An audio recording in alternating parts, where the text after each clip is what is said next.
तेरे स्नेह में हम नैनों को अपने भिगोए हुए, सांसों की तारों में ओ बाबा तेरी यादों के मोती पिरोए हुए, ओ स्नेह सागर।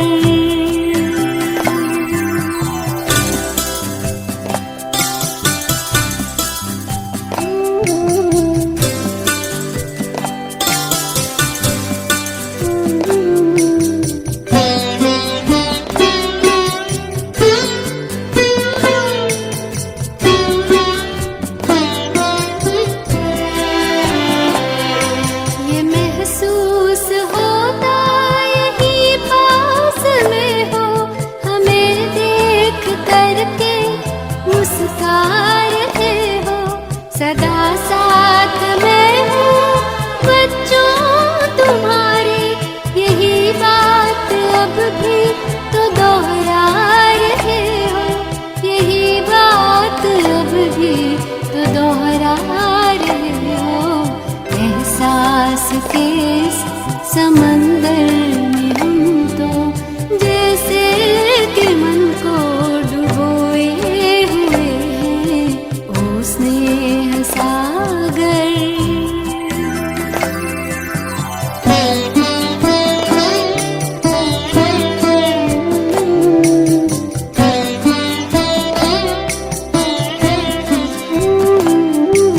उठाकर धरा से जो धूल कण को मस्तक से अपने ऐसे लगाया, चमकने लगे हम सितारे से बनकर, अपने गुणों से इतना सजाया, अपने गुणों से इतना सजाया।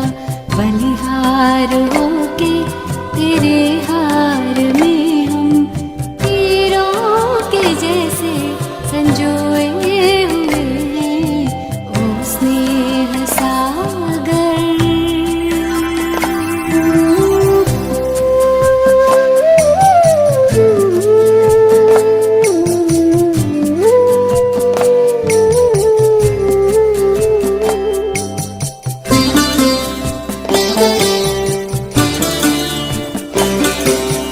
ओ जादूगर ऐसा जादू जगाया, ज्योति सा सारा जहां जगमगाया, किया प्यार का है चमत्कार ऐसा, बेनूर को कोहिनूर बनाया, बेनूर को कोहिनूर बनाया।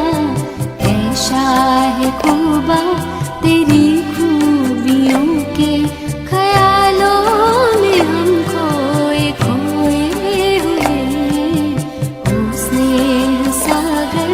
तेरे स्नेह में हम नैनों को अपने भिगोए हुए, सांसों की तारों में ओ बाबा तेरी यादों के मोती पिरोए हुए, ओ स्नेह सागर।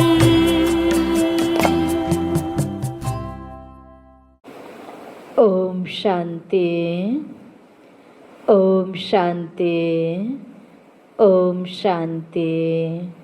आज 13 भाद्र 2078 आइतबार बाबाको अव्यक्त महावाक्य। यसको मुख्य सारमा बाबा भन्नुहुन्छ 3 प्रकारका स्नेह तथा दिलको स्नेही बच्चाहरूका विशेषताहरू। 3 प्रकारका स्नेह तथा दिलको स्नेही बच्चाहरूका विशेषताहरू। आजको महावाक्यमा बाबाले यो स्नेहको बारेमा बताउँदै हुनुहुन्छ। स्नेह पनि 3 प्रकारको हुन्छ भन्नुहुन्छ बाबा। धेरै प्रकारका स्नेहहरूमा विशेष गरी 3 प्रकारको स्नेह कसैले कसैलाई स्नेह दिन्छ या स्नेह प्राप्त हुन्छ, त्यो स्नेहको रूप हैन, त्यो स्नेहको प्रकार 3वटा बाबाले बताउनु भयो। त्यो आजको मुरलीमा बाबा बताउँदै हुनुहुन्छ कस्तो कस्तो प्रकारको स्नेह हामीलाई प्राप्त हुन्छ या हामीले अरूलाई गर्छौँ त। स्नेहको प्रकार साथसाथै त्यो प्रकारहरूमध्येमा एउटा मुख्य त भइहाल्यो दिलको स्नेह। जहाँ दिलको स्नेह छ भने कस्तो प्रकारको प्राप्ति हुन्छ, दिलको स्नेही बच्चाहरूको विशेषता के हुन्छ, यसको बारेमा आज बाबा बताउँदै हुनुहुन्छ हैन। बाबासँग हाम्रो स्नेह कस्तो छ हैन, र आपसमा ब्राह्मण परिवारमा हाम्रो स्नेह कस्तो हुन्छ, कस्तो प्रकारले हामीले स्नेह गर्छौँ, लेनदेन स्नेहको गर्छौँ, र दिलको स्नेह छ भने बाबासँग हाम्रो दिलको स्नेह छ, यज्ञ परिवारसँग दिलको स्नेह छ भने त्यो स्नेही बच्चाको विशेषताहरू के हुन्छन्, यसैको बारेमा आज बाबा बुझाउँदै हुनुहुन्छ। आज बाप दादाले आफ्ना स्नेही, सहयोगी र शक्तिशाली, स्नेही, सहयोगी र शक्तिशाली यस्ता 3 विशेषताहरूले सम्पन्न बच्चाहरूलाई देखिरहनु भएको छ। हामी एक स्नेही बच्चा, अर्को सहयोगी बच्चा, अर्को शक्तिशाली बच्चा, आपसमा यी 3वटा चिज सम्बन्धित छन्। जहाँ स्नेह हुन्छ त्यहाँ हामीले सहयोग गर्छौँ हैन, जहाँ सहयोग हामीले दिन्छौँ त्यसको रिटर्नमा हैन हामीलाई शक्ति प्राप्त हुन्छ, आशीर्वाद प्राप्त हुन्छ, त्यसको फलले हामीमा मजबुती आउँछ। फेरि पनि हैन त यसमा त्यो स्नेही बच्चा, सहयोगी बच्चा र शक्तिशाली बच्चा, यो 3वटै विशेषता कसैमा होला नहोला। कोही स्नेही मात्रै हुन्छ, स्नेह छ तर सहयोग गर्दैनन् हैन, कतिपय सहयोग गर्छन् तर दिलको स्नेह हुँदैन हैन। ऊ सहयोग गर्नको लागि उसमा केही विशेष हैन उसको क्षमता छ, त्यो आधारमा सहयोग गरेको हुन्छ। कोही एकदम शक्तिशाली हुन्छन्, बाबाको यो ज्ञान योगको आधारमा आफ्नो स्थितिलाई शक्तिशाली बनाएको हुन्छ, जस्तो परिस्थितिमा पनि अचल अडोल रहन सक्ने अलग अलग प्रकारको बच्चाहरू पनि हुन्छन्, 3वटै विशेषता भएको बच्चाहरू पनि हुन्छन्। त आज बाबाले हामी बच्चाहरूलाई हेरिरहँदा जो बच्चाहरू यो 3वटै विशेषताले सम्पन्न थिए ती बच्चाहरूलाई विशेष बाबा हेर्दै हुनुहुन्थ्यो। स्नेही पनि भएको हैन, सहयोगी भावनाको पनि र शक्तिशाली अवस्था पनि हैन। त यो 3 विशेषताले सम्पन्न बच्चाहरूलाई आज बाबा हेर्दै हुनुहुन्छ। यी 3 विशेषताहरू जसमा समान रूपमा छ, तिनीहरू नै विशेष आत्मामा नम्बर 1 आत्मा हुन्। आत्माहरू त धेरै छन्, त्यसमध्येमा जो बाबाको बच्चा बनेको छ, बाबाको बच्चाहरू पनि हामी धेरै छौँ हैन। स्नेही बच्चा, सहयोगी बच्चा, शक्तिशाली बच्चा, 3वटा विशेषता समान रूपमा भएको बच्चा। त अलग अलग प्रकारका हामी बच्चाहरू मध्येमा हैन बाबा भन्नुहुन्छ जसमा यो 3वटै विशेषता समान रूपमा छ। स्नेही पनि छन्, सहयोगी पनि छन् र शक्तिशाली पनि छन्, कुनै पनि अवस्थामा विचलित हुँदैनन्, शक्ति सम्पन्न पनि छन्। त्यस्तो बच्चाहरू नै नम्बर 1 आत्माहरू हुन् भन्नुहुन्छ बाबा। बाँकी त नम्बरवाला आत्माहरू धेरै छन्। स्नेही पनि बनुन्, सदा हरेक कार्यमा सहयोगी पनि बनुन् र साथसाथै शक्तिशाली पनि बनुन्। बाबाको हामी बच्चाप्रतिको यो आशा, यो भावना, मेरो बच्चा हैन स्नेही पनि हुन्, साथसाथमा सहयोगी पनि बनुन् र शक्तिशाली पनि बनुन्। स्नेही त सबै छन्, सबै बाबाको बच्चा बाबा भनेर बाबाप्रति स्नेह भएको त सबै छ। स्नेही त सबै छन्, तर स्नेहमा एउटा हुन्छ दिलको स्नेह, दोस्रो हुन्छ समय प्रमाण मतलबको स्नेह हैन। 3 प्रकारको स्नेहको बारेमा बाबा भन्दै हुनुहुन्थ्यो नि। त सहयोगी र शक्तिशाली त अलग भइहाल्यो। स्नेही बच्चाहरूमा पनि बाबाले भन्नुभयो एउटा यो स्नेहको लागि बाबाले आज फोकस गर्दै हुनुहुन्छ। हुन त स्नेही, सहयोगी, शक्तिशाली सबैलाई हेर्दै हुनुहुन्छ, यो 3वटै विशेषता भएको नम्बर 1 आत्मा हो। तर आज बाबा विशेष अझै स्नेहको बारेमा भन्दै हुनुहुन्छ। मेरो सबै बच्चा स्नेही बच्चा त हो, किनकि स्नेह नभइकन सहयोग गरिन शक्तिशाली बनिन्न हैन। स्नेही त सबै हुनुपर्छ। त्यसमध्येमा पनि स्नेह पनि कई प्रकारको हुन्छ। स्नेह पनि हैन बाबाले भन्नुभयो एउटा हुन्छ दिलदेखिकै स्नेह, अर्को बाबाले भन्नुभयो समय प्रमाण मतलबको स्नेह। आफूलाई चाहिएपछि मात्रै फेरि सम्बन्ध गाँच्न आउने हैन। आफै आफ्नो स्वार्थ पुरा भयो परपर हुने व्यक्तिहरू पनि यस्ता हुन्छन् नि, कतिपय चाहिएपछि होइन उसँग केही सहयोग चाहियो होइन उसकोबाट केही काम लिनु पर्यो भने अनि बल्ल नजिक नजिक आएर एकदमै प्यारो बन्ने, अघि पछि फेरि मतलबै नगर्ने कतिपय होइन यी व्यक्तिहरूको स्थिति हुन्छ। त्यस्तै बाबाको बच्चाहरूको पनि बाबासँग पनि एउटा हुन्छ समय प्रमाण मतलबको स्नेह, अनि तेस्रो बाध्यताको समयको स्नेह। एउटा एकदमै आफूलाई दुःख परेपछि फेरि स्नेह गाँच्नेवाला बाध्यताले होइन। जस्तो अब सम्बन्धमा पनि एउटासँग मिलेर हिँडिरहेको थियो, त्यो व्यक्तिसँग बाइचान्स केही तलमाथि भयो सम्बन्ध भने अर्कोसँग विशेष सम्बन्ध गाँच्न पुग्ने, त्यो समयअनुसार उसले बाध्यताले समय गाँच्न पुग्न पर्यो। या जोसँग अनुभव भयो उसँग पनि सम्बन्ध राम्रो स्नेह नभए पनि चलिरहेको थियो, तर बाध्यताले उसँग स्नेह गाँच्नै पर्ने बाध्यता भइदियो समयअनुसार भने बल्ल स्नेह गाँच्ने। त यसरी स्नेह पनि 3 प्रकारको बाबाले छुट्याउनु भयो। हामी बच्चाहरूको स्थितिमा अवस्थामा व्यवहारलाई बाबाले हेर्दै गर्दा 3 प्रकारको स्नेह बाबाले बताउनु भयो। एउटा दिलको स्नेह, अर्को समय प्रमाण मतलबको स्नेह, अर्को छ बाध्यताको समयमा गरिने स्नेह। जो दिलको स्नेह हुन्छ उसको विशेषता यस्तो हुन्छ, उसले सर्व सम्बन्ध र सर्व प्राप्ति सदा सहज र स्वत अनुभव गर्छ। यी 3 प्रकारको स्नेहमा सबैभन्दा राम्रो त के हो त हामी सबैलाई पनि थाहै छ नि, दिलदेखि स्नेह गर्नुपर्छ। दिलमा एउटा बाहिर एउटा हुनुहुन्न भनिन्छ नि, दिलको स्नेहको नै प्राप्ति ठुलो हुने भयो नि। मतलबले गरेको स्नेह, बाध्यताले गरेको स्नेहबाट के प्राप्ति होला त होइन? सजिलो पनि हुँदैन, सदा पनि हुँदैन। त्यसकारण बाबा भन्नुहुन्छ सदा प्राप्ति होस्, सबै प्रकारको प्राप्ति होस् र सहज होस्, यसको लागि जसको स्नेह दिलको छ, त्यो दिलको स्नेहीलाई यो प्राप्त हुने भयो। सजिलो पनि, सदा पनि र सबै प्रकारको प्राप्तिको लागि स्नेह पनि दिलदेखि नै गर्नुपर्छ। कुनै सम्बन्धको अनुभूतिमा पनि कमी हुँदैन। दिलको स्नेही भयो भने होइन एउटै व्यक्तिबाट होइन एउटै बाबाबाट सबै प्रकारको अनुभूति हुन्छ, कहीँ केहीको कमी हुँदैन, चिजको कमी सम्बन्धको कमीको अनुभूति नै हुँदैन। जस्तो समय त्यस्तै सम्बन्धको स्नेहको भिन्न भिन्न अनुभव गर्ने, समयलाई जान्ने र समय प्रमाण सम्बन्धलाई पनि जान्ने हुन्छ। यदि बाबाले शिक्षकको रूपमा श्रेष्ठ पढाइरहनु भएको छ भने यस्तो समयमा शिक्षकको सम्बन्धको अनुभव नगरेर सखारूपको अनुभूतिमा मिलन मनाउन वा रुहरिहान गर्न लाग्यो भने पढाइतर्फ ध्यान हुँदैन होइन। हामी जसरी कुनै व्यक्तिसँग पनि हाम्रो सम्बन्ध छ, कोही हाम्रो ठुलो अभिभावक हो, कोही बेला मैले एकदम प्यारसँग हामीलाई केही कुराहरू सिकाइरहेको होला, कोही कुरामा फेरि हामीलाई अलिकता होइन चर्को बोलेर होइन केही हामीलाई फेरि त्यो पाठ पढाउनु होला, अलग अलग रूप लिएर उसले हामीलाई पाल्न दिन सक्छ नि, मजबुती बनाउन सक्छ। अनि हामीले एकै नास जति बेला पनि प्यार पुरस्कार मात्रै चाह्यौँ भने हाम्रो उन्नति हुँदैन नि। हामीलाई आफ्नो खुट्टामा उभिनको लागि, सक्षम बनाउनको लागि एक्लो छोडेर पनि उसले कुनै बेलामा अनुभूत हेर्ला नि, साक्षी भएर। आपत पर्यो भने त लडिहाल्यो भने त म पक्रिन्छु, तर एक्लै हिँड भनेर छोडेको पनि होला नि। अनि मलाई त्यति बेला एक्लै छोड्यो, मद्दत गरेन, सधैँ काखमा लिन्थ्यो भने त त्यो फेरि हामीले समयअनुसारको त्यो स्नेहलाई चिन्न सकेनौँ, त्यो स्नेहले हामीलाई दिएको स्नेहको रूपलाई चिन्न सकेनौँ नि।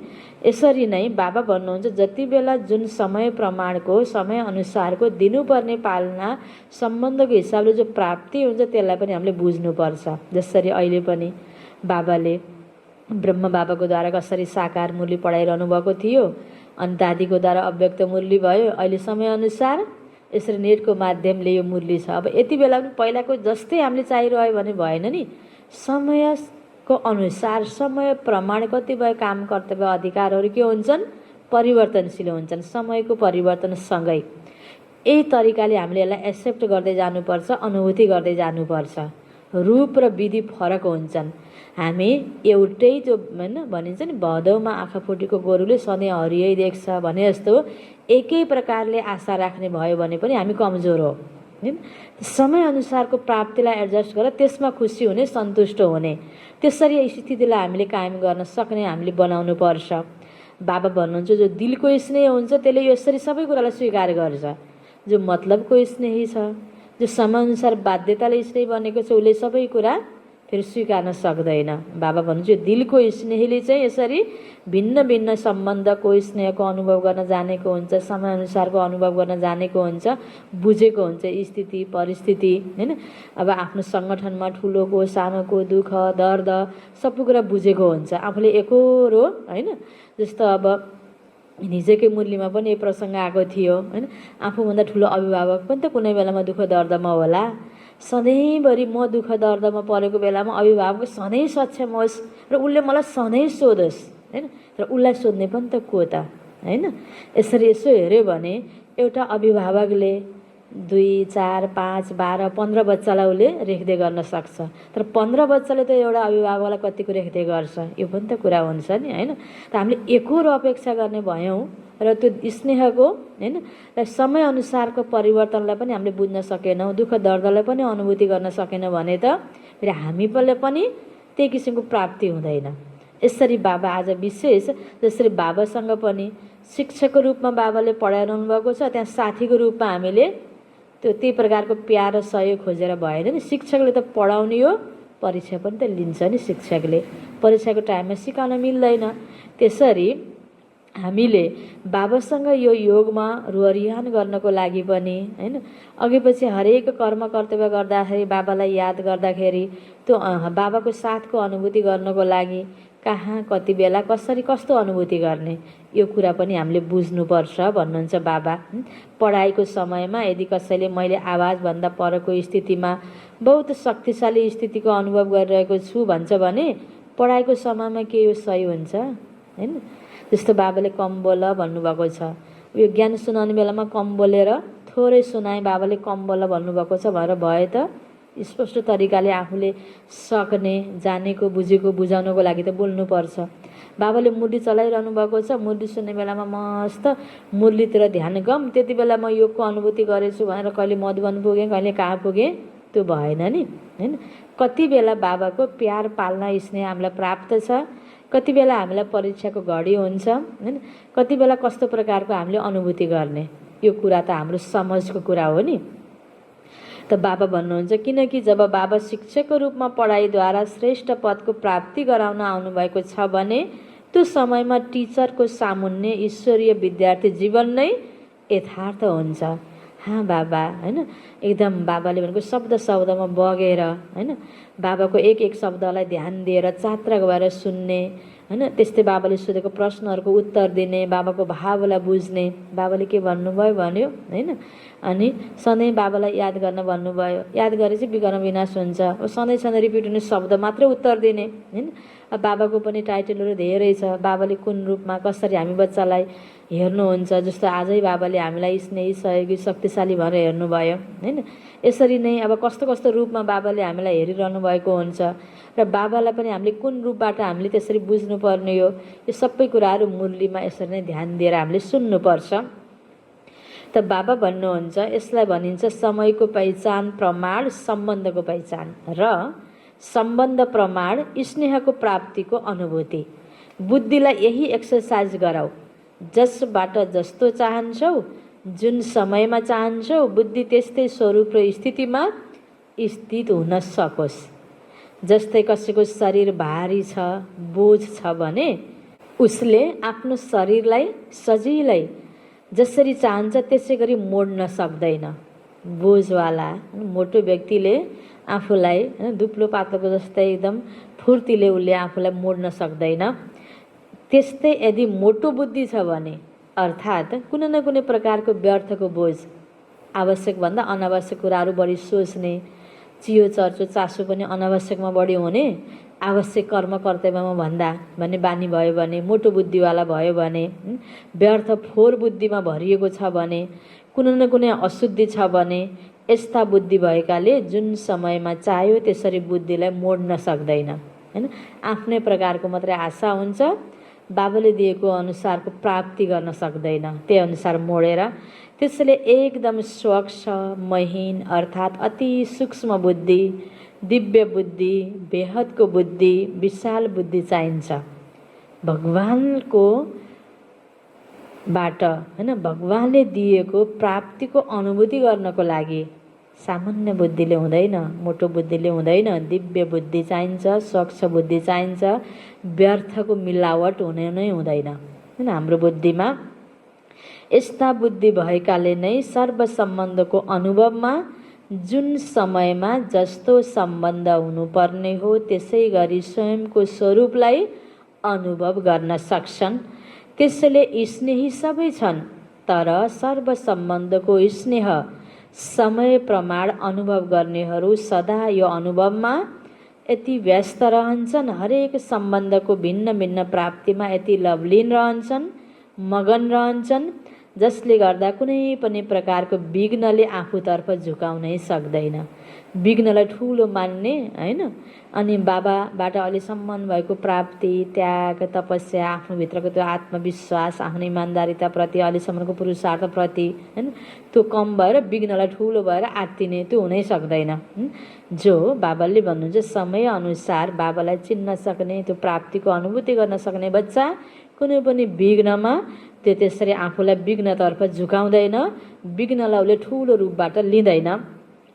त्यसैले तिनीहरूले नै स्वतः नै सहज योगी स्थितिको अनुभव गर्छन्। यस्तोलाई भनिन्छ नम्बर 1 यथार्थ स्नेही आत्मा। स्नेहको कारणले यस्ता आत्माहरूलाई समयमा बाबाद्वारा हरेक कार्यमा स्वतः नै सहयोगको प्राप्ति भइरहन्छ। कति राम्रो बाबाले यो विधि बताउनु भयो। यो विधि हामीले कति बच्चाहरूले अनुभव गरेका छौँ नि।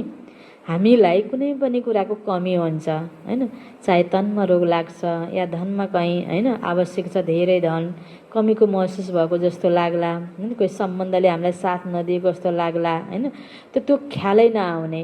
बस बाबा हुनुहुन्छ, बाबाको स्नेह छ भने त्यो अटोमेटिक अब जस्तो चाहिएको छ धन, कुनै कार्य गर्नु छ, अभि यति लाग्छ कसरी गर्ने भन्ने भावनै आउँदैन। बाबा हुनुहुन्छ के अरे बाबाले गराउनुहुन्छ। बाबालाई यसरी अर्पण गरेर हैन, बाबाको स्नेहमा विश्वास गरेर निश्चय बुद्धि भएर हामी बसिरहेका छौँ भने अटोमेटिक जति बेला जति चाहियो अड्कल्दै दिँदै गर्ने काम बाबाको हैन। धेरै एकैचोटि दियो भने पनि अभिमानवश गलत कार्यमा, फजुल कार्यमा हामी प्रयोग हुन सक्छौँ हैन। त्यसकारण बाबाले समयअनुसार हामीलाई मद्दत स्वतै गर्नुहुन्छ। यो हामीलाई 100% विश्वास हुनुपर्छ। अटोमेटिक हामीलाई बाबाले सहयोग गर्नुहुन्छ। यो कति बेला अनुभूति हुन्छ जसको स्थिति के छ, बाबासँग दिलको स्नेह छ, दिलको स्नेही स्थिति छ भने, योगी निरन्तर योगीवाला बच्चा छ भने यो स्वतै सहयोगको पनि अनुभूति हुन्छ। यस्तोलाई भनिन्छ नम्बर 1 यथार्थ स्नेही आत्मा, न जसलाई बाबाद्वारा हरेक कार्यमा स्वतः नै सहयोगको प्राप्ति भइरहन्छ। कुनै पनि कार्यमा मुस्किलको फिल नै हुँदैन हैन। अब त्यहाँनिर बढी सोच्न पर्दैन, कताबाट कसरी जो गरौँ, कुन व्यक्तिको आधार लियौँ हैन, कोसँग मैले यसरी हैन भनसुन गरौँ, त्यो आवश्यक पर्दैन। स्वतै बाबाको मद्दतको फिल हुन्छ। बाबा यो अवस्था भयो हैन, अब के गर्ने, यस्तो पनि गर्न मिल्दैन, गलत पनि मैले गर्न मिल्दैन, म सही छु हैन, अब यसरी म जानुपर्छ, यो हालतमा के गर्ने बाबा हैन, तपाईँ जान्नुहोस्। बस बाबालाई छोड्यो भने अटोमेटिक त्यो समय हैन, स्थान, व्यक्ति, त्यहाँको रूप सबै परिवर्तन भइदिएर यस्तो प्रकारको हल्का फिल हुन्छ, सहयोगको प्राप्ति भइरहन्छ। त्यही कारणले स्नेह पनि अटल, अचल, अविनाशी अनुभव हुन्छ। बुझ्यौ, एकपटक दुईपटक यस्तो अनुभूति हामीले गर्न सक्यौँ भने अगाडि पनि यस्तै हुन्छ भनेर हाम्रो अटल त्यो विश्वास अझै अटल बन्दै जान्छ। यो अनुभूति पहिला हामीले गर्नुपर्छ। त्यस कारणले व्यक्ति, वस्तु हैन अरू कुरामा प्रभावित हुनुभन्दा पनि बस बाबाको साथको अनुभूतिमा हामी पक्का हुनुपर्छ। बुझ्यौ, यो हो नम्बर 1 स्नेहीको विशेषता। दोस्रो तेस्रोको वर्णन गर्न त आवश्यकता नै परेन। दिलको स्नेह भएपछि सबै प्राप्ति हुन्छ। अब मतलबको स्नेह, समय प्रमाण बाध्यताको स्नेह, त्यसको पनि के वर्णन गर्ने, त्यति प्राप्ति त हुँदैन, सहयोगको फिलिङ पनि हुँदैन, मुस्किलको अनुभव हुन्छ। अनि ब्राह्मण जीवनमा पनि विघ्न बाधा बढी हवी भइदिन्छ हैन। त्यसले गर्दा स्थिति पनि अचल अडोल बन्न सक्दैन। अनि त्यो कारणले गर्दा बाबाले पनि मलाई हेरेन भने गुनासा पनि बढी हुन्छन्। फेरि बाबा हैन परिवारसँग बढी गुनासाहरू हुन्छन्। त्यो चाहिँ बाध्यताको स्नेह र मतलबको स्नेहमा हुने कुराहरू हुन्छन्। त्यो त बाबाले भन्नु नै पर्दैन, यो सबैले अनुभव गरिरहेकै कुरा हो। बाबा भन्नुहुन्छ त्यसको त वर्णनै गर्न परेन, किनकि सबैले राम्रोसँग जानेका छौ। त्यसैले बापदादाले यस्ता स्नेही बच्चाहरूलाई हेरिरहनु भएको थियो। त्यो हेरिरहँदाखेरि बाबाको फोकस हैन, बाबाको ध्यान कतापट्टि जाने रहेछ? जो दिलको स्नेही छ। अरू त भन्नै परेन भन्नुभयो नि बाबाले। दिलको स्नेही भयो भने तिमीलाई यस्तो प्रकारको सहयोग स्वतै जति बेला पनि प्राप्त भइरहन्छ। कति सजिलै काम भइरहेको हुन्छ, सेवा अगाडि बढिरहेको हुन्छ, सो स्थिति पनि ठिक भइरहेको हुन्छ। टेन्सनमा आएर सेवा सम्हाल्नु पर्दैन, जिम्मेवारी सम्हाल्नु पर्दैन र प्राप्ति गर्नलाई पनि स्नेह प्यार सहयोग पाउनको लागि यताउति भड्किनु पनि पर्दैन। जहाँ दिलको स्नेह छ भने सुरुदेखि अहिलेसम्म स्नेह एक रस रहेको छ, वा समय प्रमाण, समस्या प्रमाण वा ब्राह्मण आत्माहरूको सम्पर्क प्रमाण परिवर्तन भइरहन्छ। यसमा पनि फरक पर्छ नि हैन। यही त हो नि चेकिङको आधार हैन। बाबाले कति स्पष्ट भन्नुभयो। बाबाको बच्चा बनेदेखि अहिलेसम्म व्यक्तिको स्नेह प्रमाण, बाबाप्रति स्नेह पनि हाम्रो कम बेसी भइरहेछ कि? स्नेह हामीलाई कसैले एकदम धेरै दियो भने एकदम हौसेर हामीले बढी सेवा गरिदिने हैन। स्नेह कम पाइयो भने, प्यार कम पाइयो स्थूलमा हैन भने फेरि सेवा पनि कम गर्ने हैन। त्यस्तै प्रकारको उमङ्ग पनि कम भइदिइहाल्ने, स्थिति पनि अलि बेचैनको दुखी भइहाल्ने, दिल सिकिस्त भइहाल्ने, अनि फेरि अलिकति पाउने बित्तिकै फेरि बढी फुर्किहाल्ने। यस्तो हुनु भएन। बाबाले भन्नुभयो हैन। अब यो समस्या प्रमाण, ब्राह्मण आत्माको सम्पर्क प्रमाण सुरुदेखि अहिलेसम्म अवस्था एक रस छ कि परिवर्तन भइरहन्छ? परिवर्तन भइरहन्छ भने हाम्रो बाबासँग दिलको स्नेह छैन। एक रस छ भने दिलको स्नेह छ। यसबाट हामीले आफूलाई आफैले मूल्याङ्कन गर्न सक्छौँ, आफूले चेकिङ गर्न सक्छौँ। जस्तो हालतमा पनि मलाई भने जस्तो पाउँदा पनि नपाउँदा पनि मेरो कर्तव्य बाबाप्रति, यज्ञप्रति कम छैन। परिवारप्रति, सबै व्यक्तिहरूप्रति, सेवा साथीप्रति हैन, चाहे घरमा लौकिकमा हो अलौकिकमा हो, कहीँ पनि समान रूपबाट मैले एक रस मैले आफ्नो कर्म कर्तव्य गरिरहेको छु। स्थिति पनि एकनास छ, मलाई राम्रो अनुभूति छ, सहयोगको अनुभूति छ जति बेला पनि हैन। बाँकी व्यक्तिले त तलमाथि गरि नै हाल्छ। यो त साक्षी भएर हेर्ने हो नि त आफ्नो पाटो। सबैले मैले भने जस्तै गरिदिनै पर्छ भन्ने ग्यारेन्टी छ त? गर्नै पर्ने हो त होइन नि। आफ्नो आफ्नो रोल। कसैले मलाई प्यार दिन मन लाग्यो देला, नभए नदेला, त्यो उसको हातको कुरा हो नि। मलाई उसले प्यार गर्नै पर्छ भन्ने बाध्यता त छैन नि। त्यसैले मैले आफूले राम्रो गर्नुपर्छ, यो मैले जान्नुपर्ने कुरा हो। मैले कर्तव्य राम्रो गर्नुपर्छ, यो मैले बुझ्नुपर्ने कुरा हो। ममा यति समझ हुनुपर्छ। अनि यो प्यार भनेको त अटोमेटिक प्राप्त हुन्छ, सहयोग त अटोमेटिक प्राप्त हुन्छ यदि म समझदार छु भने। म अनि कहिले जुरुक्क कहिले हुरुक्क हुनेवाला छु भने त अटोमेटिक त्यो सबै कुरामा पनि तलमाथि भइहाल्छ नि। त्यसकारण हैन, तलमाथि भएकोलाई तलमाथि भएको रूपलाई हामीले हेरेर लिने होइन। बाबासँग हाम्रो स्नेह एक रस हुनुपर्छ, दिलको हुनुपर्छ, अनि हामीलाई फिलिङ पनि एक रसै हुन्छ हैन, हामीलाई राम्रै हुन्छ। आज स्नेहको सम्बन्धमा सुनाए, फेरि सहयोग र शक्तिशाली तिनै विशेषता भएका आत्माको महत्त्व फेरि सुनाउला। तिनै आवश्यक छन्। स्नेह जसरी दिलको हुन्छ, सहयोग पनि त्यसरी नै, स्थिति पनि त्यस्तै शक्तिशाली हुनुपर्छ। यसको बारेमा चाहिँ पछि सुनाउला भन्नुहुन्छ बाबा। तिमीहरू सबै त यस्तै स्नेही छौ नि, दिलकै स्नेही छौ नि। जसले हामीले यो मुरली सुनिरहेका छौँ, हामी दिलकै स्नेही छौ नि? बाबा सोध्दै हुनुहुन्छ। अभ्यास छ नि? जब जहाँ बुद्धिलाई स्थित गर्न चाहन्छौ त्यहाँ त्यस्तै गर्न सक्छौ नि। कन्ट्रोलिङ पावर छ। पहिला कन्ट्रोलिङ पावर भएपछि मात्रै रुलिङ पावर आउँछ। पहिला नियन्त्रण गर्न सिकौँ हैन, आफ्नो मन बुद्धिलाई हैन, आफ्नो कर्म इन्द्रियहरूलाई, अनि त्यहाँमाथि शासन गर्न पनि सक्छौँ। जसले स्वयंलाई नै कन्ट्रोल गर्न सक्दैन हैन, अर्काको आधारमा चलिरहेको हुन्छ, अर्काको सम्बन्ध सम्पर्कको आधारमा, मान सम्मान स्नेह निन्दा तलमाथि भएको कुराको आधारमा हामी चल्यौँ भने त अर्काले चलायो नि त हामीलाई हैन, परिस्थितिले चलायो नि। हाम्रो सहस्थितिले चलाओस् हैन, हामीले नियन्त्रण गर्न सकौँ आफूलाई। उसले राज्यलाई के कन्ट्रोल गर्ला? जसले स्वयंलाई कन्ट्रोल गर्न सक्दैन भने, जसको स्वमाथि नै नियन्त्रण छैन भने अरूमाथि त नियन्त्रण गर्न सक्ने कुरा पनि त भएन। त्यसैले स्वयंलाई कन्ट्रोलमा चलाउने शक्तिको अभ्यास अहिलेबाट नै चाहिन्छ, अनि मात्र तिमी राज्य अधिकारी बन्छौ। बुझ्यौ? आज त मिल्नेहरूको कोटा पुरा गर्नु छ। हेर, सङ्गमयुगमा जतिसुकै सङ्ख्याको बन्धनमा बाँध्न चाहे पनि बाँधिन सक्छौ। सङ्ख्याभन्दा धेरै आउँछन्। त्यसैले समयलाई, सङ्ख्यालाई, जुन शरीरको आधार लिएको छु त्यसलाई हेरेर विधिले चल्नुपर्ने हुन्छ। यो त 88 को रिभाइज मुरली हो हैन। पहिला पहिला जब हैन अब ब्रह्म बाबाको समयको अलावा हैन त्यति बेलाको साकार पालनाको अलावा जब हैन अब बाबा दादीको तनमा आउनुहुन्थ्यो। अब बाबा छँदा त साकारमा जति बेला सेकेन्डमा बाबा आउने जाने गर्नुहुन्थ्यो। अलग्गै बाबा मिलनको विधि भनेर हैन पनि भएन। फेरि पनि टाढाको बच्चाहरू भेट्न जान्थ्यो। त्यो समय त छुट्टै हुन्थ्यो। तर पनि अव्यक्त पालनाको जो समयमा थियो बाबा जब बेलुकातिर आएर रातभरि बच्चाहरूसँग बस्नुहुन्थ्यो। एउटा हुन्छ होल सङ्गठनलाई बाबाले मुली चलाउनुहुन्थ्यो। त्यसपछि फेरि अलग अलग जोन वाइज व्यक्तिगत हैन अलग अलग ग्रुपहरूसँग अनि विशेष ग्रुपहरूसँग अलग अलग पनि बाबा भेट्नुहुन्थ्यो। त्यसकारण बाबाले यहाँ भन्दै हुनुहुन्छ यसरी बाबाले मुख्य रूपबाट त होल मुरली चलाउनु भयो। बाबाले स्नेहको बारेमा बताउनु भयो। अरू पछि बताउँछु भन्नुभयो। त्यस्तै अब बाँकी आज जो अब मसँग भेट्न आएका छन् तिनीहरूको कोटा पुरा गर्नु छ। यो साकारमा त जो सङ्ख्या छ हैन त्यसको बन्धनमा पनि हुन्छ। त्यही आधारमा समयअनुसार अलग अलग ग्रुपसँग बाबालाई भेट्नुपर्ने हुन्छ।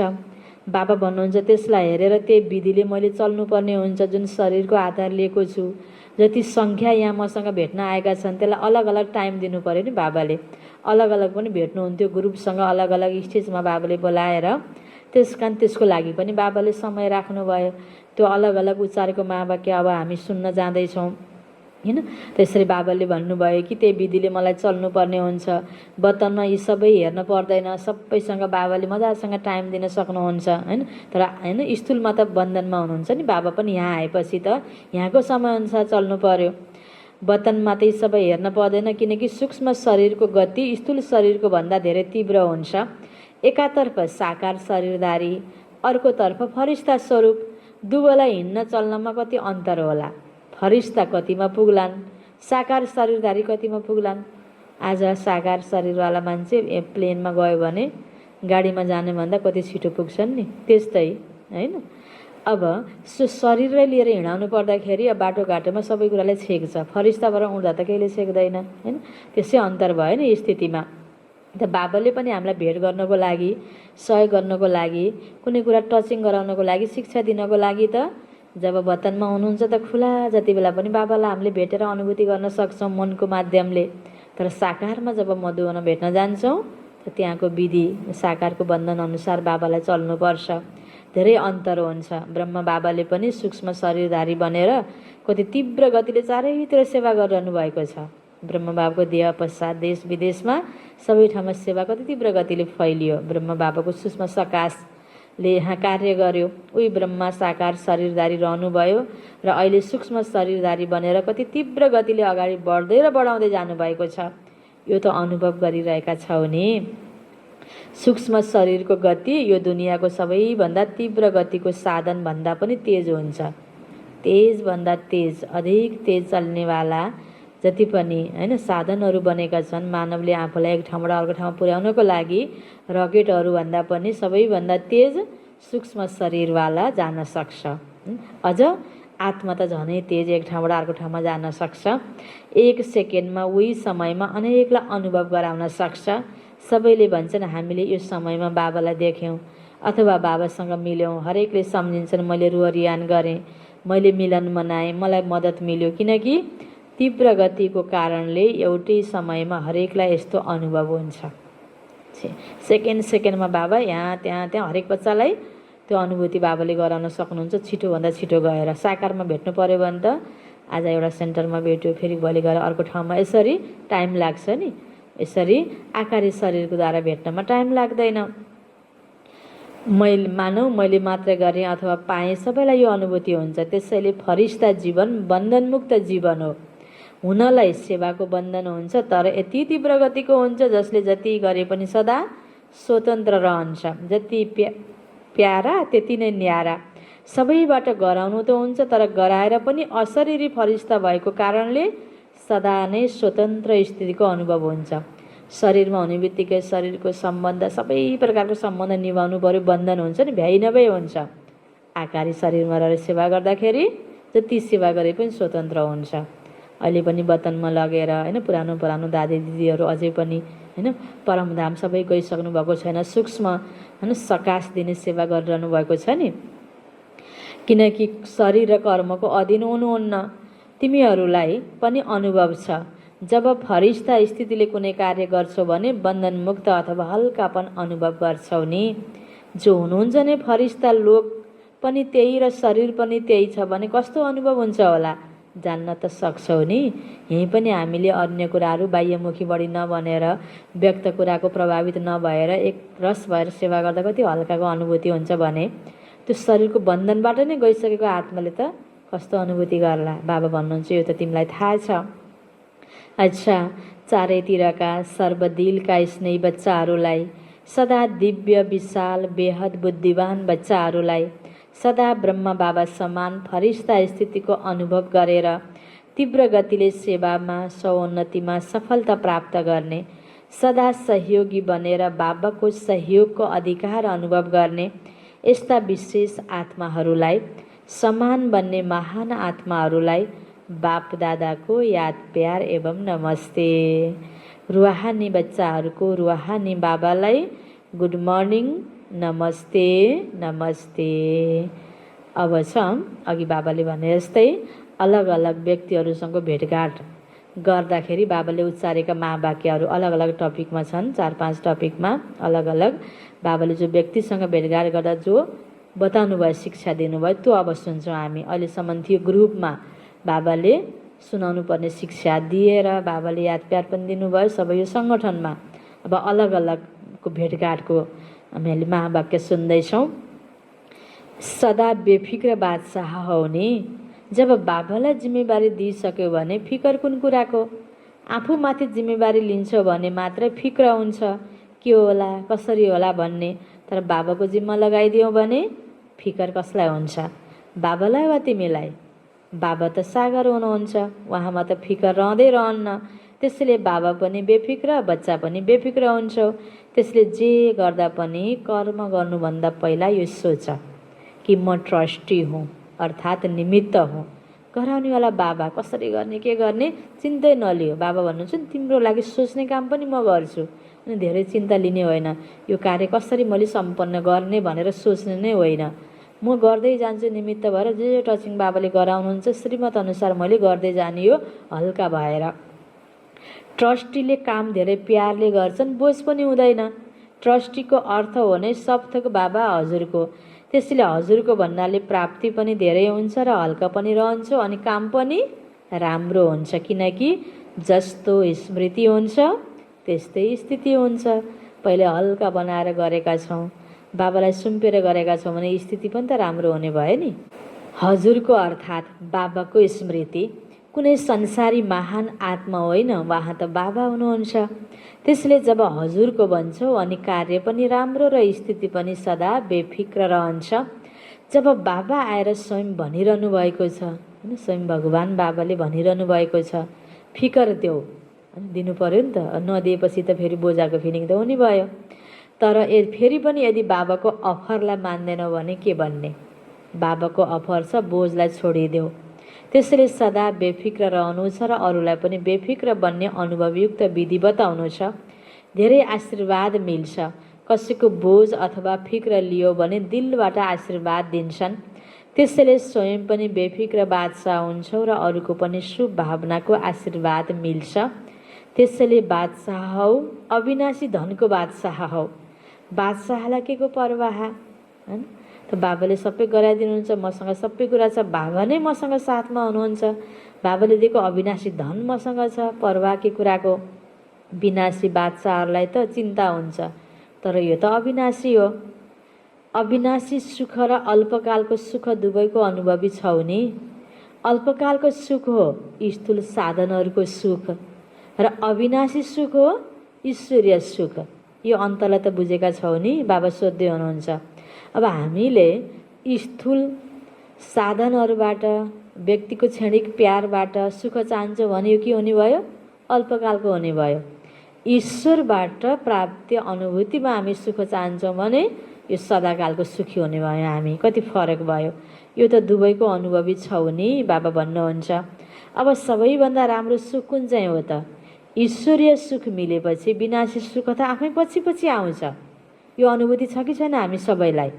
बाबा मात्रै भनेर कहाँ हुन्छ र यस्तो गर्नु पऱ्यो नि भनेर कता कता सङ्कल्पमा आएर बोल्ने गरेका छौँ न त्यसैको रिटर्न पाउँछौँ हामीले फेरि। त्यस कारणले यो हामीले सदा विश्वास गरौँ भगवानुवासमा कि जहाँ ईश्वरीय सुख प्राप्त हुन्छ, अनुभूति हुन्छ ईश्वरको साथको, त्यो स्वतः ईश्वरको टचिङले अन्य व्यक्तिको साथ र व्यक्तिद्वारा साधनको साथ र सहयोग त स्वतः प्राप्त हुन्छ।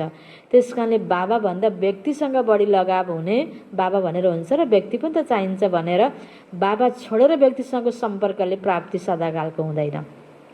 बाबालाई साथ राखेर बाबाकै बच्चा हुन् नि भनेर निस्वार्थ प्यार गर्यो भने त्यो व्यक्तिको साथ फेरि जरुर प्राप्त हुन्छ। यसरी हामीले त्यो अनुभूति गर्न यो मनको मेहनत यसमा धेरै छ। स्थूल मेहनत भन्दा पनि बाबा भन्नुहुन्छ जसरी कोही घाममा हिँड्दा उसको पछाडि छाया आफै आउँछ, छाया बनाउनु पर्छ र लिएर हिँड्नुपर्छ र पर्दैन नि। यदि कोही छायाको पछाडि गयो भने त केही पनि मिल्दैन, छायातिर खोजेर जान्छु भने छाया पनि उता उता हुन्छ नि, आफू जहाँ गए छाया त पछि पछि आउने हो। त्यस्तै ईश्वरीय सुख छ भने यो फेरि अन्य सुख पछि पछि आउँछ। यो कुरा विश्वास हुनु पर्यो नि त पहिला हामीलाई, होइन? अनि गर्न पर्यो, हुन्छ कि हुन्न हेरौँ भनेर फेरि केही छिन गरेर पनि चेक गर्ने पनि होइन यो कुरा, विश्वासले छोडिदिने यो बाबामाथि हामीले। त्यसैले जो ईश्वरीय सुखतर्फ जान्छ उसको पछाडि अल्पकालको सुख स्वत नै छाया समान आउँछ, मेहनतै गर्नु पर्दैन। जसरी भन्छन् जहाँ परमार्थ हुन्छ त्यहाँ व्यवहार स्वत सिद्ध हुन्छ। त्यसै गरी ईश्वरीय सुख हो परमार्थ, परम अर्थ, विनाशी सुख हो व्यवहार। यहाँनिर स्वार्थ पनि हुनसक्छ, स्वार्थ मात्र हेऱ्यो भने होइन हुँदैन, तर परम अर्थ हेऱ्यो भने सारा विश्वको कल्याणलाई गर्यो भने त त्योभित्र म पनि परेँ, होइन? त्यस कारणले व्यवहार सबै पर्यो नि, सबै राम्रो भइहाल्छ। परमार्थको अगाडि व्यवहार आफै आउँछ। त्यसैले सदा यही अनुभवमा रहनु जसबाट दुवै मिलोन्, व्यवहार पनि राम्रो होस् परमार्थ पनि सुध्रियोस्। व्यवहार ठिक गर्नुपर्छ भनेर हामीले परमार्थलाई बिर्स्यौँ भने व्यवहार बिग्रिन सक्छ, तर परमार्थलाई ठिक गऱ्यौँ भने व्यवहार आफै मिल्छ। नत्र एउटा मिल्छ त्यो पनि विनाशी, कहिले मिल्छ कहिले मिल्दैन, किनकि चिज नै छ विनाशी। व्यवहार भनेको त व्यक्ति वस्तुसँग जो गरिन्छ त्यो त के छ विनाशी छ नि, त्यसबाट मिल्छ नै के? ईश्वरीय सुख मिल्यो भने त सदा सुखी बन्छौँ, दुःखको नाम निशानै रहँदैन। ईश्वरीय सुख मिल्यो अर्थात् सबै थोक मिल्यो, कुनै अप्राप्ति रहँदैन। अविनाशी सुखमा रहनेहरूले विनाशी चिजलाई न्यारा भएर प्रयोग गर्छन्, फस्दैनन्। सदा आफूलाई कल्प पहिलाको विजयी पाण्डव सम्झिन्छौ, जसले पनि पाण्डवहरूको यादगार चित्र देख्दा यस्तो लाग्छ यो हाम्रो यादगार हो। पाण्डव अर्थात् सदा बलवान, त्यसैले पाण्डवहरूको शरीर ठुलो शक्तिशाली देखाउँछन्, कहिले कमजोर देखाउँदैनन्। आत्मा बहादुर छ, शक्तिशाली छ, त्यसको सट्टा शरीरलाई शक्तिशाली देखाएका छन्।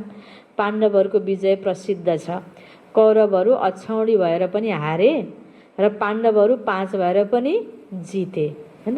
आखिर यो कुरालाई हामीले मनन गर्नुपर्छ, होइन? व्यक्तिलाई धेरै होइन साथी बटुलेर होइन कुरा धेरै सेयर गरेर ग्रुप ठुलो भएर सफल भएको र विजय भएको होइन, क्वान्टिटी धेरै भएर विजयी होइन, होइन? क्वालिटी हुनुपर्छ। थोरै खाने, मिठो खाने, सानो परिवार सुखी परिवार भनेर त बाहिर पनि भन्छन् नि, होइन? त्यस्तै बाबा भन्नुहुन्छ यहाँ, होइन? बाबाले उदाहरण के दिनुभयो? पाण्डव र कौरवहरूको, होइन? अछौडी सेना साथमा भएर पनि कौरवको हार भयो, एक कृष्णको साथ मिल्नाले 5 पाण्डव भएर पनि विजय प्राप्त भयो।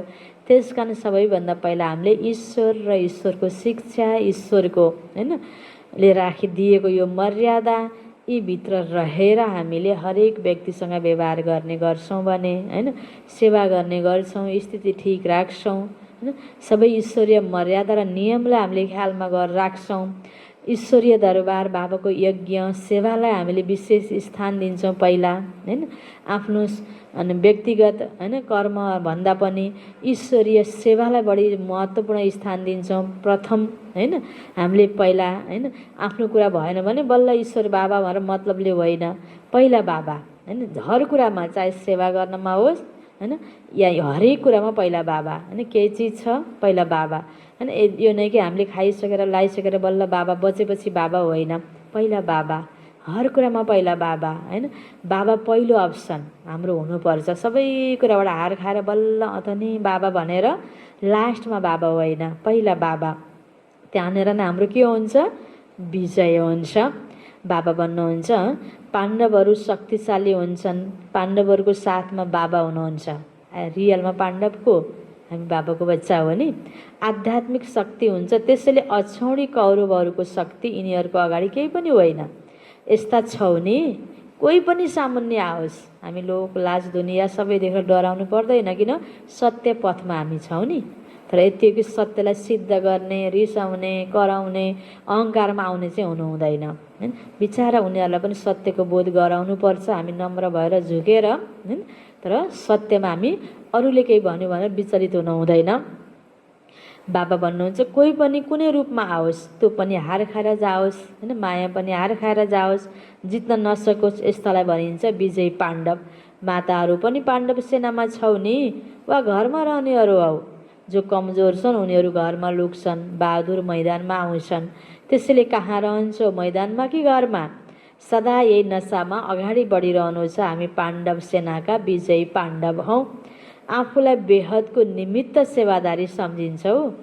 बेहदको सेवादारी अर्थात् कुनै पनि मैपनको वा मेरोपनको हदमा नआउने। बेहदमा न म हुन्छ न मेरो हुन्छ, सबै बाबाको हुन्छ। म पनि बाबाको अनि सेवा पनि बाबाको, यसलाई भनिन्छ बेहद सेवा। यस्ता बेहदका सेवादारी हौ वा हदमा आउँछौ। बेहदका सेवादारीले बेहदको राज्य प्राप्त गर्छन्। सदा बेहद बाबा, बेहद सेवा र बेहद राज्य भाग्य यही स्मृतिमा राख्यो भने बेहदको खुसी हुन्छ।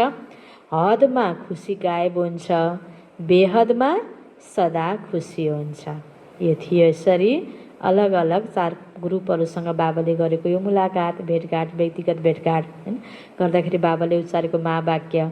अब लास्टमा बिदाईको समयमा जाने बेलामा बाबा भन्दै हुनुहुन्छ अहिले त सेवाका योजनाहरू धेरै राम्रा बनाएका छौ। सेवा पनि वास्तवमा उन्नतिको साधन हो। यदि सेवालाई सेवाको रीतिले गर्यो भने सेवाले लिफ्ट दिन्छ, अगाडि बढाउँछ। केवल प्लेन बुद्धि बनेर प्लान बनाउनु छ, अलिकति पनि यताउताको नमिसियोस्। प्लेन एकदम सम्म, अलिकता पनि व्यर्थको नेगेटिभको उबड खाबड छैन। जसरी कुनै राम्रो वस्तु बनाएर राख्यो र त्यहाँ यताउताको हावाले केही फोहोर गर्यो भने के हुन्छ, सम्हाल गरेर राख्छन् नि। त्यसैले यताउताको केही पनि कुरा नमिसियोस्। सुनाइ कुरा, व्यर्थका कुरा हैन, समस्या विघ्न सम्बन्धी कुरा, व्यक्तिका तलमाथिका कुरा, अगुणका कुराहरू हैन, यी कुराले हाम्रो मन बुद्धिलाई नबिगारोस्, व्यर्थ नमिसियोस्। यसरी सेवाका प्लान राम्रो बनाउनु छ। सेवामा मेहनत लाग्दैन, खुसी हुन्छ, किनकि लगनमा गरिन्छ। उमङ्ग उत्साह पनि राम्रो हुन्छ। बाप दादा पनि सेवाको उमङ्ग देखेर खुसी हुनुहुन्छ। केवल मिक्स भएन भने जति समयमा सेवा भएको छ त्योभन्दा 4 गुणा हुन सक्छ। प्लेन बुद्धिले तीव्र गतिको सेवालाई प्रत्यक्ष देखाउँछ। अहिले फेरि पनि सोच्नुपर्छ नि, यो गरौँ त्यो गरौँ अनि डिसिजन लिनै गाह्रो। त्यो के हो, बुद्धिमा कहीँ न कहीँ व्यर्थ मिक्स छ, कहीँ अहम मिक्स छ हैन। लोभ सम्बन्धी कुरा हैन, विकार सम्बन्धी केही न केही कुराहरू मिक्स छ भने, घमण्ड छ भने हैन, कहीँ स्वार्थ छ भने, प्रलोभन हैन, हरेक कुराहरूको प्रभाव छ भने त्यहाँ डिसिजन लिन पनि गाह्रो हुन्छ। त बाबा भन्नुहुन्छ यो गरौँ त्यो नगरौँ, यस्तो त हुँदैन हैन, त्यस्तो त हुँदैन। तर सबैको बुद्धि एउटै भयो भने जसले गर्यो त्यो राम्रो गर्यो, जे गर्यो त्यो राम्रो, यस्तै हुन्छ। यो पाठ पक्का भयो भने तीव्र गतिको सेवा आरम्भ हुन्छ। त्यसो त पहिलाभन्दा सेवाको गति त तीव्र भइरहेको छ, बढिरहेको छ। पहिला भन्दा अहिले दिनोदिन हैन सफलता पनि मिलिरहेको छ। तर अहिलेको हिसाबले र विश्वका आत्मालाई सन्देश दिने हिसाबले त अहिले कुनामा नै छौँ। बाबाले 88 मा यसरी भन्नुभयो न। अहिले पनि आउँदै गर्दा अझै पनि हामीले पहिला साकारमा जति बाबा हुँदा जतिले सन्देश पाएको थियो, अलिपछि गर्दा गर्दै जति विश्वको कुना कुनामा सेवा फैलिँदै गयो। धेरैले सेवा यो सन्देश त पाइसके, धेरैको सेवा त भइसक्यो। बाबा भन्छ अझै जो सन्देश पाउन बाँकी आत्मालाई हेर्दाखेरि त विश्वको सबैलाई हेर्दाखेरि त एउटा कुना कुनामा नै छौँ। अझै हामी जुन ठाउँमा छौँ, जुन कर्तव्यको घेरामा हामीले आफ्नो मित्र सम्बन्धीदेखि लिएर आफू बसेको स्थानको वरिपरि जति सेवा दिन सकिने अझै कतिपय बाँकी छ। त बाबा भन्नुहुन्छ अहिले त अझै कुनामा छौँ। कहाँ 750 करोड आत्माहरू कहाँ सन्देश पुग्यो होला, 20-25 करोडसम्म मात्र। बाँकी कति रहेका छन्, त्यति बेलाको सङ्ख्याको हिसाबले बाबाले भन्नुभयो हैन। अब अहिले अरबौँ जनसङ्ख्या भएको बेलामा कतिले सन्देश पाए होलान् हैन। अब अहिले नेटको माध्यमले सेवा हुँदा अझै बढी सन्देश भइरहेको छ नि। समयअनुसार सेवा त बढिरहेको छ, अझै पाउन बाँकी आत्मा अझै होलान् भने त हामीले गर्न अझै बाँकी रह्यो नि। हो, राजधानीका नजिक पुगेका छन्, तर चाहिन्छ त सबै। वर्षा त सबैलाई दिनु छ, चाहे मुक्ति देऊ चाहे जीवन मुक्ति देऊ। यो पनि कति गहिरो कुरा बाबाले भन्नुभयो नि। तिमीले सन्देश सबैलाई दिनुपर्छ। राजधानीको नजिक पुग्ने सतीलाई चाहिने सङ्ख्या त पुग्यो, त्यो सतीको त्यो भाग्य लिन आउने सङ्ख्या पुग्यो, तर मुक्तिमा जानको लागि त सबैलाई जानुपर्छ नि। त सबैले मुक्ति लिने त मुक्तिनाथ त बाबा नै हो नि, मुक्तिदाता त। अरू देवी देवताबाट त मुक्तिको प्राप्ति हुँदैन, अरू गुरु गोसाईको द्वारा त मुक्तिको प्राप्ति हुँदैन होइन। सन्त महात्मा होइन, अनेक जो देवात्माहरूको द्वारा, धर्मपिताहरूको द्वारा पनि मुक्तिको प्राप्ति हुँदैन। मुक्तिदाता सद्गतिदाता त एउटै बाबा हो नि। त्यस कारणले बाबालाई चिन्नु सबैले पर्छ। बाँकी मुरली सुनेर योग गरेर पुरुषार्थै पुरै गर्ने आत्मा त धेरै नरहेको होला, तर मुक्ति पाउने आत्मा त सबै रह्यो नि बाँकी रहेको। त बाबा भन्नु चाहे मुक्ति देऊ चाहे जीवन मुक्ति देऊ, मुक्ति पाउँछन्, परमधाममा आउँछन्, जीवन मुक्ति पाउँछन्, सतीमा आउनुको योग्य बन्छन्। तर दिनु त सबैलाई छ, एउटा पनि बाबाको बच्चा वञ्चित हुनु हुँदैन। हरेक आत्मा ईश्वरको बच्चा हो, जुनसुकै धर्मको, जुनसुकै उमेरको, जुनसुकै स्थानको, जुनसुकै देशको, जुनसुकै विचारधाराको, सबै आत्मालाई हामीले सन्देश चाहिँ जरुर दिनुपर्छ। जसरी भए पनि बाबाको वर्षाको अधिकारी त बन्नु नै छ नि। मुक्तिको अधिकारी भए पनि, जीवन मुक्तिको अधिकारी भए पनि, चाहे कुनै पनि विधिले सन्देश सुनुन्, तर यसको लागि चाहिन्छ तीव्र गति। यसको पनि समय आइरहेको छ, हुँदै जान्छ। अहिले आयो समय होइन। अब यसरी कति छिटो अहिले सन्देश फैलिरहेको छ। अहिले बिस्तारै बिस्तारै सबै धर्मका आफ्नो कुरामा परिवर्तन भइरहेका छन्। पहिला कट्टर रहन्थे, अहिले परिवर्तन भइरहेका छन्। चाहे क्रिस्चियन हुन् चाहे मुस्लिम हुन्, तर भारतीय दर्शनलाई भित्रैबाट सम्मान दिन्छन्, किनकि भारतीय दर्शनमा सबै प्रकारको रमणीकता छ। यस्तो अरू धर्ममा छैन। कथाको रीतिले, ड्रामाको रीतिले भारतीय दर्शनलाई जुन प्रकारले वर्णन गरिएको छ, यस्तो अरू धर्ममा कहीँ पनि छैन। त्यसैले जो एकदम कट्टर छन् तिनीहरूले पनि भित्रभित्रै सम्झिन्छन्, बाहिरै मान्न त अप्ठ्यारो हुन्छ कतिपयलाई होइन। त्यस कारण भित्रभित्रै सम्झिन्छन् भारतीय दर्शन, त्यसमा पनि आदि सनातन दर्शन कम छैन। त्यो पनि दिन आउँछ, सबैले भन्ने छ यही दर्शन छ भने आदि सनातन धर्मको छ, यदि दर्शन छ भने आदि सनातन धर्मको छ। हिन्दू शब्द त रुचाउँदैनन् होइन। हिन्दू, मुस्लिम, सिख, इसाई यो त अलग अलग धर्म भयो। रियलमा त के थियो, जब यहाँ सतीको थियो त आदि सनातन देवी देवता धर्म थियो नि। त्यो देव स्वरूप, त्यो राम्रो गुणलाई त सबैले मन पराउँछ नि। हिन्दू शब्द रुचाउँदैनन्, आदि सनातन धर्मलाई सम्मान दिन्छन्। ईश्वर एक हुनुहुन्छ भने धर्म पनि त एउटै हुन्छ। आज ईश्वर एक त सबैले भन्ने, धर्म फरक भयो नि। अब एउटै हुनु छ, हामी सबैको धर्म पनि एउटै हो। यसबाट बिस्तारै बिस्तारै आत्माको धर्मतर्फ आकर्षित हुँदै जानेछन्। देहको आधारमा आज धेरै धर्म भएका छन्। आत्माको पाठ पक्का भएपछि आत्माको धर्ममा सबै समावेश भयो भने त एउटै धर्म भयो नि। यसरी पछि सबै आउँछन् भन्नुहुन्छ बाबा। अच्छा, बाबाको वरदान छ मनन शक्तिद्वारा वेस्टको वेटलाई समाप्त गर्ने सदा शक्तिशाली भव। मनन शक्तिद्वारा वेस्टको वेटलाई समाप्त गर्ने सदा शक्तिशाली भव। आज मान्छे धेरै मोटो भयो भने अब मैले वेट घटाउनु पर्यो, यसरी फास्टिङ बसेँ, यो गरेँ त्यो गरेँ, डाइट कम गरेँ, मेरो वेट घट्यो भन्छन् नि होइन। त्यो शरीरको हेभीपनालाई, भारीपनालाई कम गर्ने। त्यस्तै मन बुद्धिमा पनि व्यर्थको जो मिलावटहरू छन् होइन, त्यो वेस्ट होइन, व्यर्थका कुराहरूको वेटलाई हामीले के गर्ने, कम गर्ने कसरी, यो राम्रो कुराको चिन्तन मनन गरेर। अनि के भन्छौँ हामी, शक्तिशाली, चुस्त दुस्त दुरुस्त हामी भन्न सक्छौँ नि। आत्मिक हिसाबले, मानसिक हिसाबले होइन हामी बलियो भन्न सक्छौँ। विस्तारमा बाबा भन्नुहुन्छ आत्मामा वेस्ट अर्थात् व्यर्थको नै वेट अर्थात् बोझ हुन्छ, भारी। व्यर्थ सङ्कल्प, व्यर्थ बाणी, व्यर्थ कर्म, यी सबैबाट आत्मा भारी हुन्छ। अब यी बोझलाई खतम गर। यी बोझलाई समाप्त गर्नको लागि सदा सेवामा व्यस्त रहने गर र मनन शक्तिलाई बढाऊ। मनन शक्तिले आत्मा शक्तिशाली बन्छ। जसरी भोजन पचेपछि रगत बन्छ अनि शक्तिको काम गर्छ, त्यसै गरी मनन गर्नाले आत्माको शक्ति बढ्छ। स्लोगन, जसले आफ्नो स्वभावलाई सरल बनाउँछ उसको समय व्यर्थ जाँदैन। जसले आफ्नो स्वभावलाई सरल बनाउँछ उसको समय व्यर्थ जाँदैन। अखुडिएको छ भने त्यो सबै कुरा मन पर्दैन, सबैसँग मिल्दैन, अनि सोच्ने कुरा व्यर्थ सोच्ने कुरा धेरै हुन्छ नि। त्यस कारण स्वभावलाई के बनाउने? समयको बचतको लागि, शक्तिको बचतको लागि आफूलाई सरल बनाउने छ। ओम शान्ति।